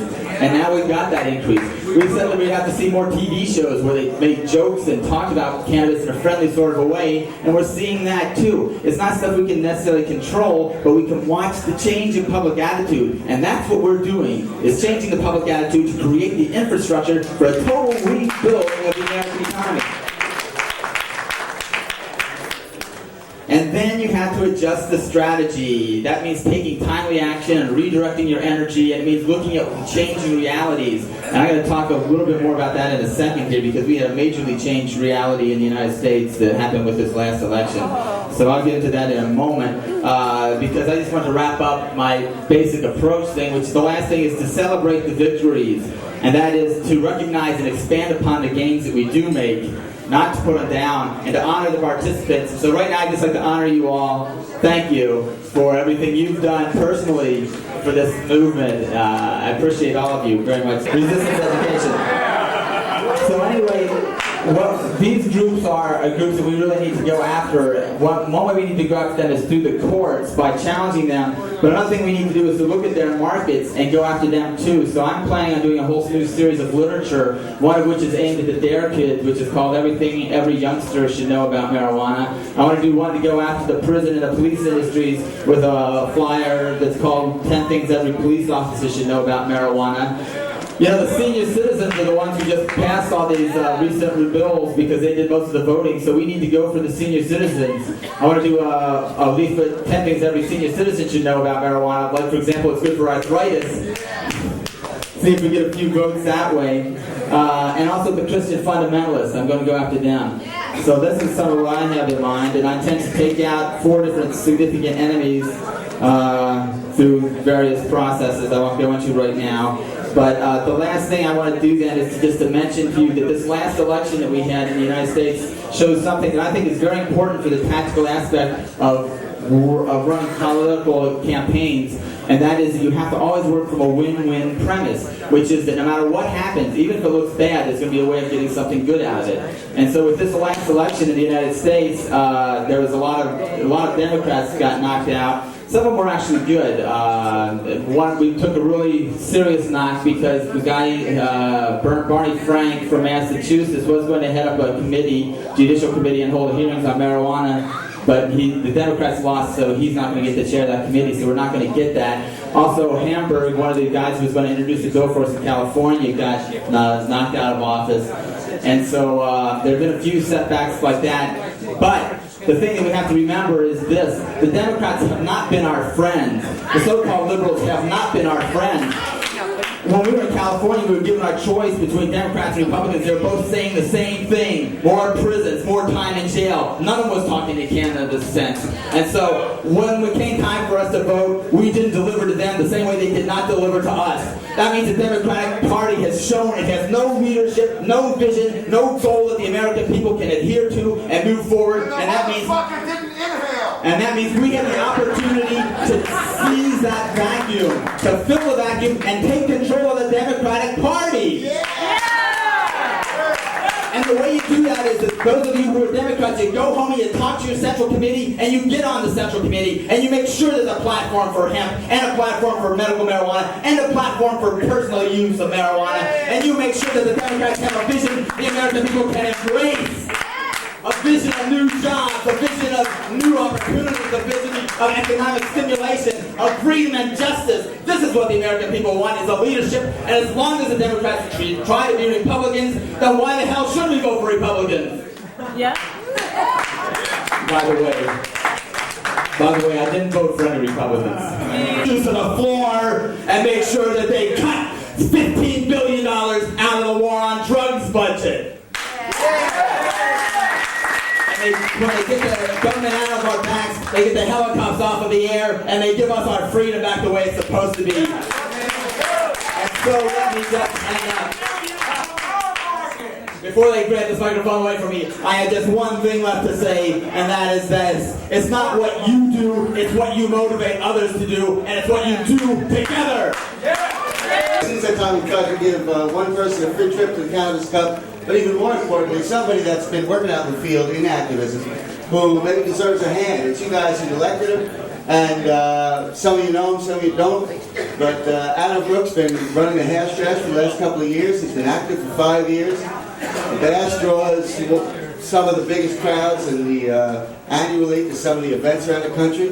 And High Time just wants to salute him. Wants to salute everybody. But this year we pick Adam Brooks. Adam, come on, say hello.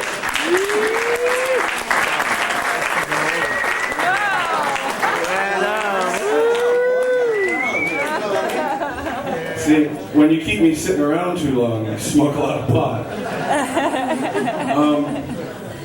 My name's Adam Brook, and I live in Ann Arbor, Michigan. And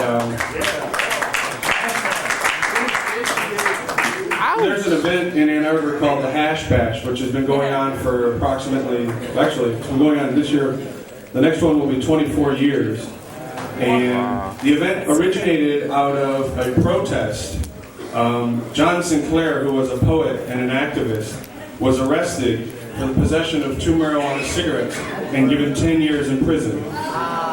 And there was a benefit concert, and it became a movie. It's called 10 for 2. Wow. And at the 10 for 2 concert, people went out and handed out flyers. And it said, April 1st, April Fool's Day, on the Diag, which is a community gathering area, a protest area on the University of Michigan campus, there will be a smoke-in to protest these 10 for 2 laws and to try to get possession into a civil infraction. And after the first hash bash, they passed a law that simple possession of marijuana, which is under an ounce, any amount under an ounce, would be punishable by a $25 ticket that the cop has to take out of his pocket and stand there and fill out, if he knows how to write the ticket in the first place. Okay.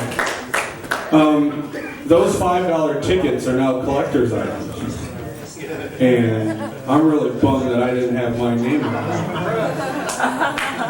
But to be honest with you, what happened was the hash bash every year would kind of remind Ann Arbor that we had a $5 pot fine and that there were no problems in Ann Arbor because of marijuana. People smoke it walking down the streets. It's smoked in bars. It's grown in Ann Arbor. Some of the best seeds out of Amsterdam have come to Ann Arbor, and information since 1989 has been funneled to Ann Arbor, and some of the best pots have been grown there. And what happened was, in the late 80s with the war on drugs, the President of the United States basically had his drug czar, Bill Bennett, call the President of the University of Michigan and tell him he had to put an end to hash bash. And the funny thing is that happened exactly 1 year after High Times received a letter, and that letter said, hey, for the last 20 or 17 odd years, we have this annual smoke-in, and all these people come gather and smoke pot on this university campus. And High Times got their people together and got in a bus, a psychedelic bus, and drove it all the way from New York City to Ann Arbor. They set up a teepee and a campground and camped out, and it was one of the most amazing regenerations of an event there was. And the university tried to put an end to that because of all the exposure it got. And every year they've denied our permit to allow us to speak on campus. And what's become of that is that the university then is under the wrath of the ACLU and others, and they get sued. So for the last 5 out of 6 years, I believe, we have had a lawsuit against the University of Michigan in district court, and every year we've been granted a permit to have our rally.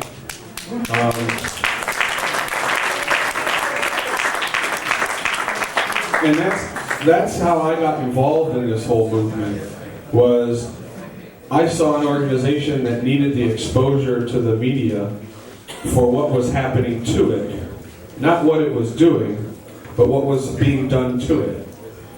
We are definitely involved in a war here. The United States government has declared war on marijuana smokers. Currently, we declared war under nobody else. In recent history, we declared war in the Middle East. We killed people. They are killing us. They are also killing innocent people in this war on drugs. And when I saw that, I had to stand up against that. And the town that I live in my opinion, is the most liberal place outside of Amsterdam to live. Simple possession is no big deal. Of course, they do come down pretty hard on growers and things of that nature. But as a pot consumer, which I was, Ann Arbor was the place to live. So I got involved in this hash bash, and then we traveled the country a little bit to promote the hash bash, and we went to about 13 different rallies. And basically, our way got paid by a guy who had a portable head shop. And he went around the country selling pipes and water bongs and all kinds of smoking accessories. And probably about 6 months ago, the war on drugs took another crunch, took another hit against us. And the federal government has decided that there is no such thing as a water pipe for tobacco use, that all water pipes are considered illegal because they can only be used for marijuana. And the interesting thing is the medical studies show that smoking through a water pipe is actually the best way to smoke anything, whether that be nicotine or marijuana. So we were out traveling with this guy, and all of a sudden, people last year at the weed stop started getting busted, real heavy. And fortunately, this guy wasn't there, and I didn't go to that event. But ever since then, things have started to tighten up a little bit for head shops. So I think it's important that we get together and ask your local retailer to carry smoking accessories. I think it's important to smoke marijuana in public. Now, in a lot of communities, you can't do that. In Ann Arbor, you can. Ann Arbor's a great town to do that in. People don't care. So, High Times brought me out here as an award for doing what I do. And I'd like to thank High Times because I do what I do because it makes me feel good. And it's important to see that people don't suffer because of what one government may think. So that's how I got involved. And I would invite you all to come out to the Hash Bash. It happens the first Saturday of every April in Ann Arbor. And High Time. And Union of Holland is needed. It's free here to smoke cannabis here. And when the moment you are landing in Schiphol here, first thing you do is roll a joint. You can step in the police station with a joint between your lips and ask the way to your hotel. But we have 1,500 coffee shops here in Holland, and every week they close down a few shops here.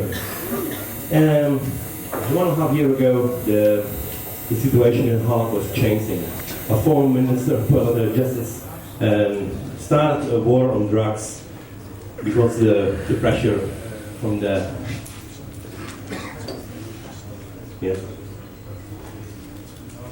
breaking news. A small interruption.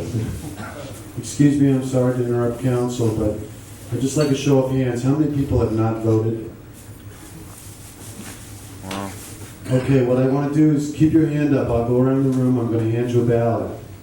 In 10 minutes, I'm going to come back and I'm going to collect your ballots and punch your laminate. You can't vote without the laminate. That way, everybody can stay here, listen to council, and they can still vote because the polls are going to have to close in about an hour. So if you need a ballot, raise your hand. I'll come around and hand you a ballot. Remember, you can write on the back side anything you want. You can write Pax Party House. You can write Amsterdam Police.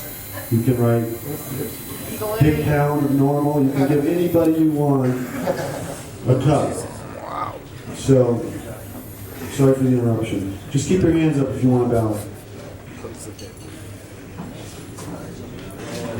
So, our former Minister of Justice, he started the war on drugs in Holland. He has a lot of criticism from the governments in Europe, and he had to do something. So, how can you score here in Holland with drugs? Well, catch some coffee shop holders, shut down the shop, and you have publicity. And publicity is one of the major reasons for this war on drugs in Holland against the coffee shop.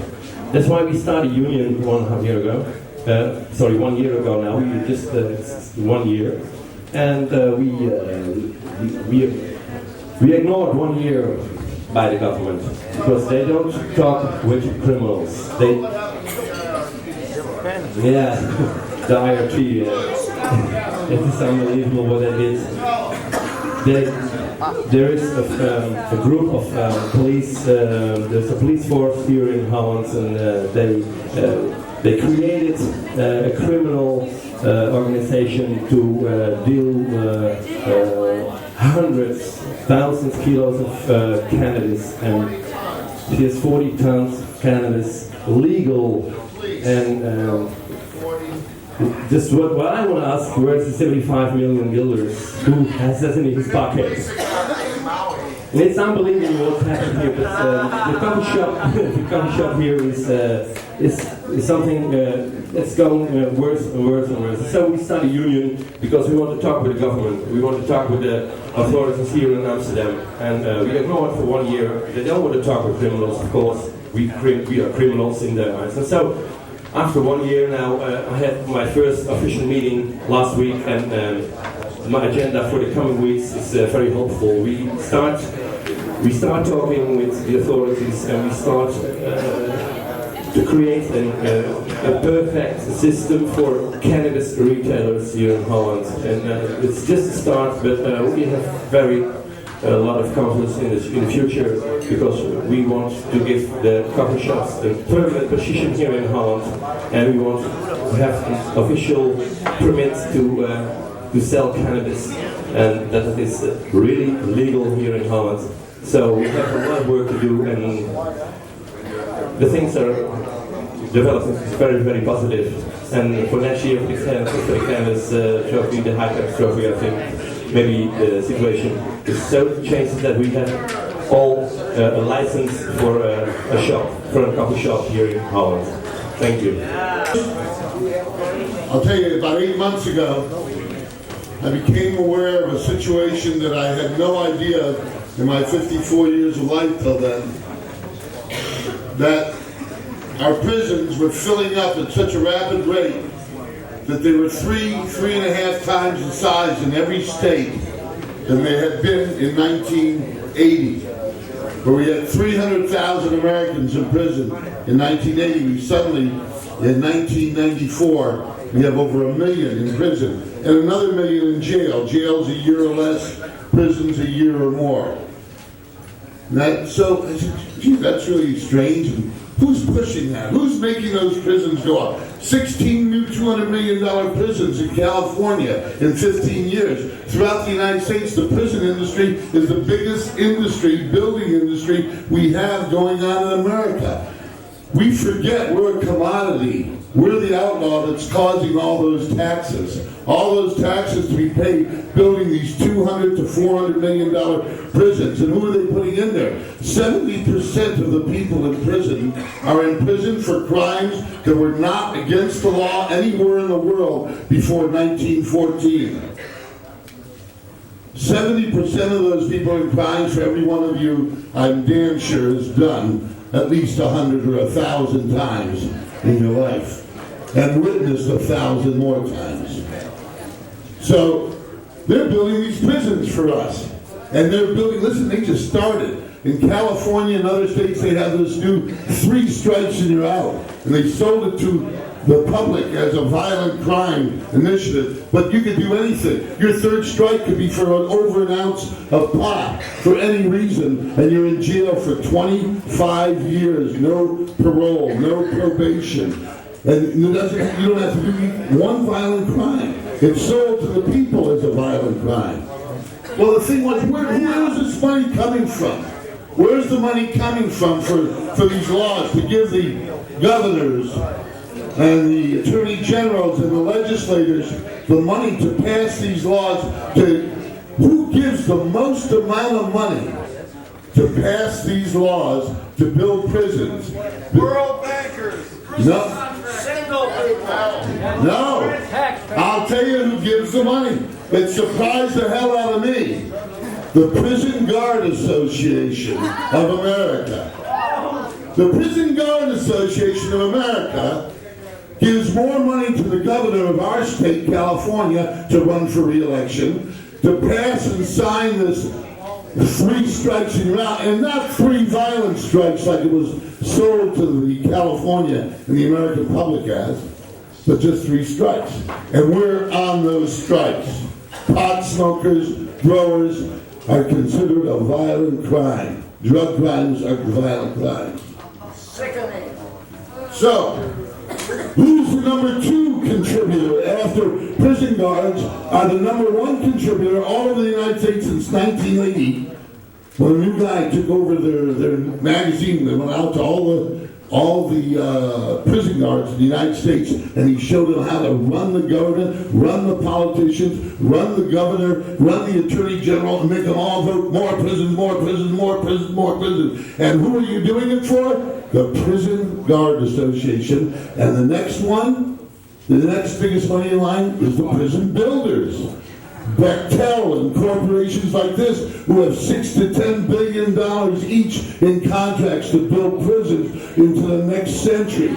And we don't hit our peak until the year 2019, in which case we'll have 3 or 4 million. But California has gone from 1 in 20 public employees being a prison guard in 1980 to 1 in 12 in 1985 to 1 in 6 state employees. 1 out of every 6 state employees in the state of California is a prison guard, and it's going to 1 in 4 by the turn of the century. You can't build new schools for the last 20 years. We're too building prisoners for us. So I want to change those laws. I want to change those laws because they're meant for us. Those guys aren't going to be happy until those prisons are full. And go home and spread the story. Tell them where the money's coming from. Call the politicians on the air. How much of your money came from the Prison Guard Association, Governor? How much of your money came from some form of association dealing with the prison building organizations? Get them to answer that, because none of us knew. I didn't know until 8 months ago. Most of you didn't know. I heard the these are the bastards. And the third one, of course, are the cops. We got the prison guards, the prison builders, and the cops. And they're supplying the most money to put us away, guys. They're a serious enemy. But they can't beat information. Anybody got a little bit of water I can have? The Drug Enforcement Agency, sometimes we go out to speak at different colleges or events, and the Drug Enforcement Agency actually sends their agents. Their main agent is a guy, Jesus Christ, I can't remember his name now. You remember his name? Whatever his name is. I went against him at the University of Miami about 6 months ago. And he had all these tactics, and he was moving around, and every time I went to punch him with a thing, he'd take a sidestep, and I never knew where it was coming from. And I cornered him, and I got the points in, but he always seemed to sidestep and get out of it. So about a week ago in Washington, D.C., Normal is passing out a book. And Normal and the DEA, or the DPF, Drug Policy Foundation. Hey, sorry. I'm passing out a book on the DEA. This is the DEA book from the president, or the administrator of the DEA, a guy named Condescending. What's his name? Condescending. In it, he says, we can beat these people. You have to do these policies when you go up to debate these people. And here's all the things you do, and here's the subjects you bring up. And he says, there's 2 don'ts. There's 2 don'ts. There's 2 things you don't do. And you get out of it. And I didn't know this when I debated them 6 months ago in person.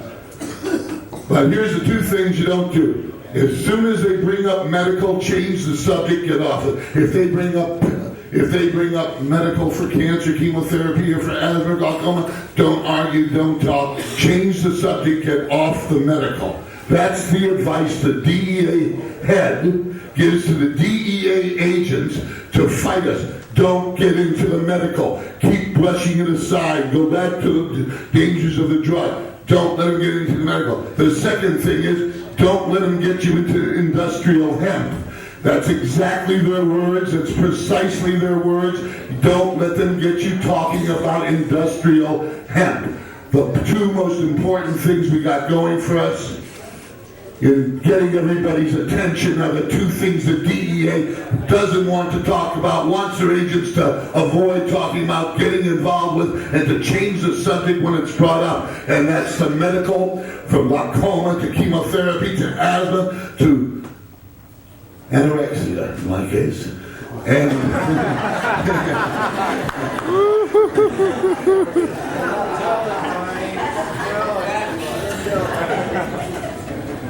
so guys, this is what the DEA doesn't want you talking about. That's the stuff any place you go. That's what they would normally not want you to talk about, the debate. You can go out in the debate. I've been debating Chris Conrad debate. We haven't lost the debate. There is nobody losing a debate on hemp. There's just not enough of us going out and getting into fights with them. We've educated and educated. We've written books. We've done this, but it needs you to go out in your community and get activists together and spread the word. Hand out flyers. Be everywhere you look. Hemp information. Hemp is #1 paper fiber fuel, and so forth. Hemp, Earth's best medicine for asthma, glaucoma, chemotherapy. Hemp, Earth's best paper, best fiber. It's an easy thing to do. You just keep saying it over and over again, and people will start hearing it.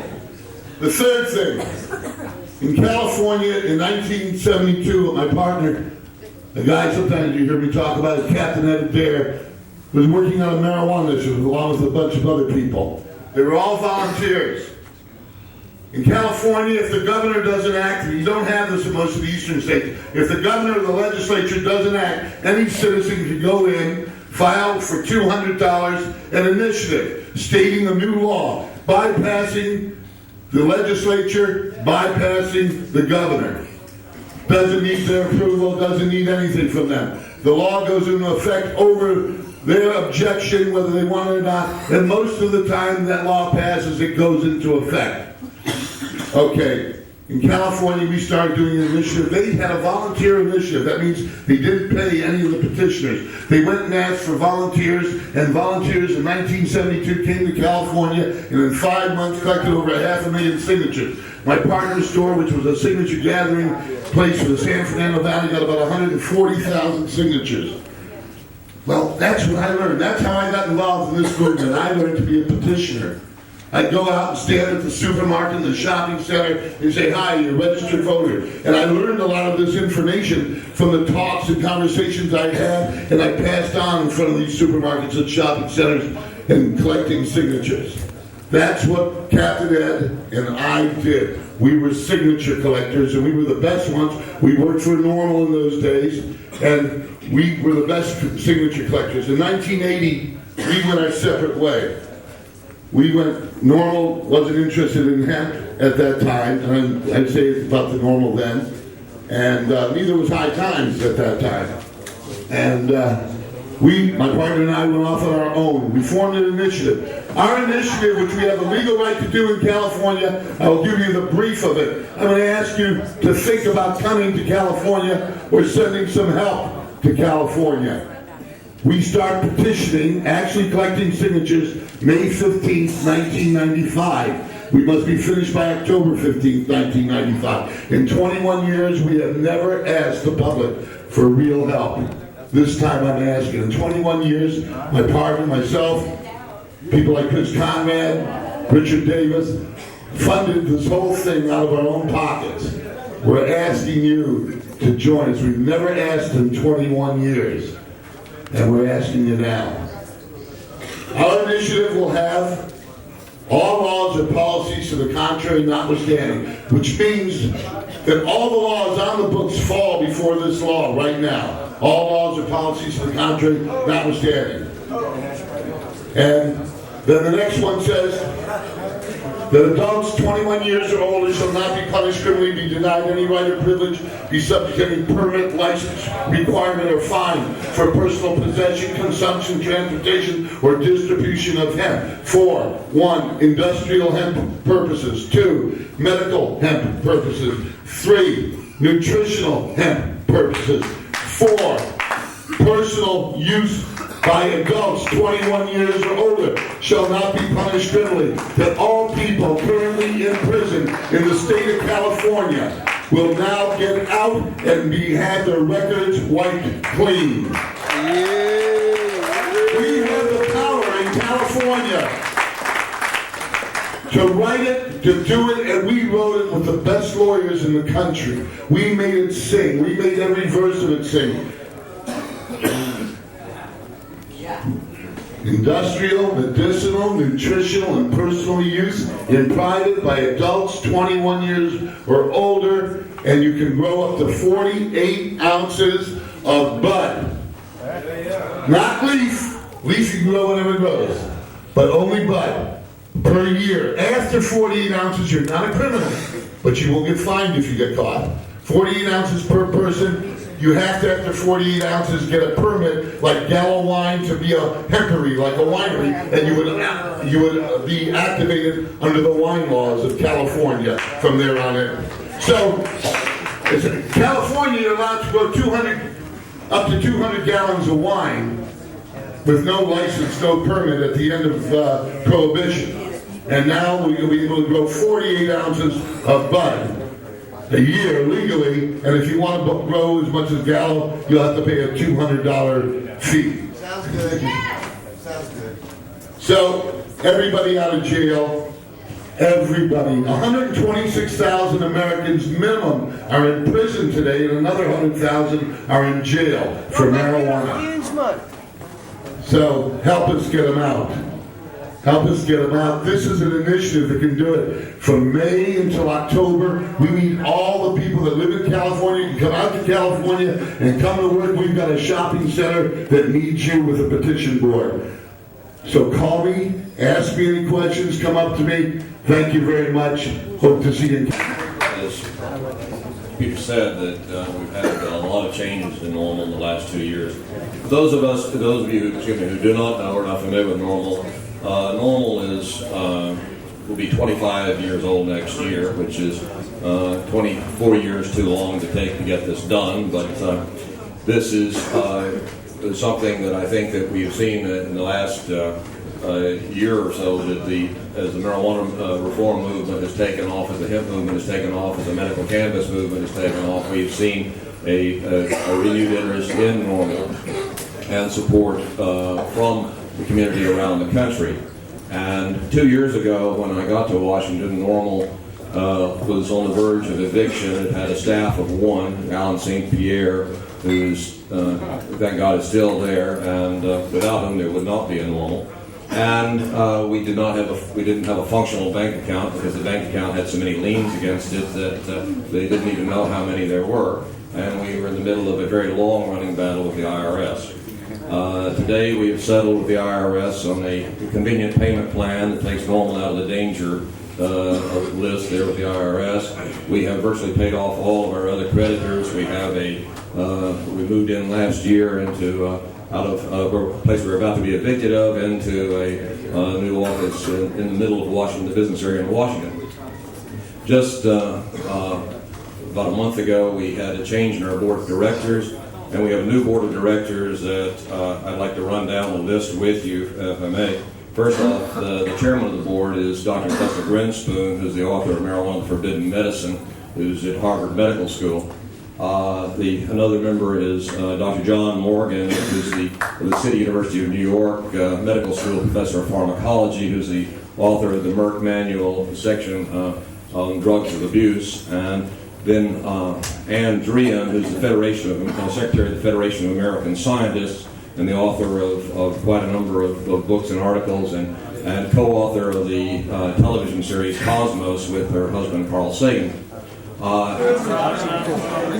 there. Just one.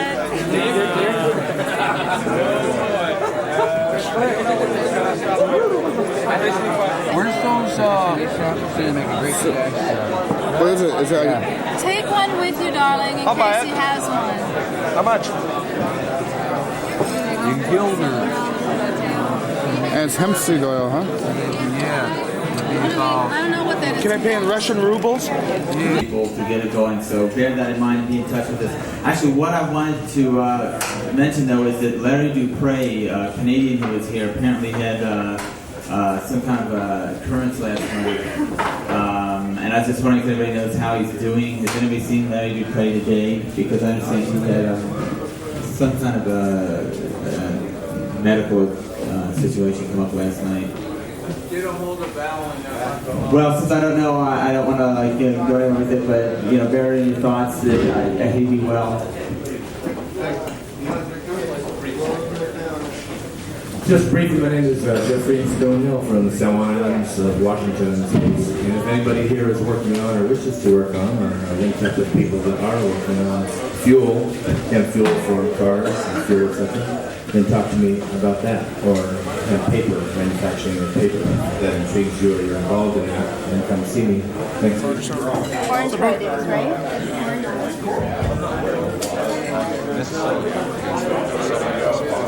You guys stuffing ballot boxes? What's going on? We'll work on that in a few minutes. Souvenirs. Good